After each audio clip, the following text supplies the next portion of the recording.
రావడం జరిగింది. మా యూనియన్ గా టీఎస్యు సిఐ2 మా డివిజన్ కమిటీ సభ్యులము అదేవిధంగా కార్మికులందరూ కూడా పిఎస్కి రావడం జరిగింది. అదేవిధంగా ఇక్కడ ఉన్న మా అధికారులు ఏడీ డిఈ ఎస్సీ గారు కూడా ఏపీటీఎస్ అధికారులు కూడా ఇక్కడ రావడం జరిగింది. అతన్ని ఇమీడియట్ గా ఎఫ్ఐఆర్ బుక్ చేసి రిమైండ్ పంపించాలి. లేని పక్షంలో మా యూనియన్ గా రాష్ట్ర వ్యాప్తంగా ధర్నా ప్రోగ్రాం కావచ్చు ఏదైనా చేయనికి సిద్ధంగా ఉన్నాం.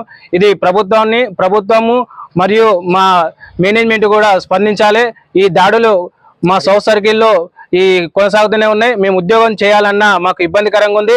కాబట్టి మేనేజ్మెంట్ ప్రభుత్వం కూడా చర్యలు తీసుకోవాలి. కంపల్సరీ మాకు రక్షణ కల్పించాలి. మేము ఉద్యోగ పరంగా మేము చేయాలంటే ఈ సౌత్ సర్కిల్లో ఈ ఓల్డ్ సిటీ ప్రాంతంలో మాకు చాలా ఇబ్బందికరంగా ఉంది.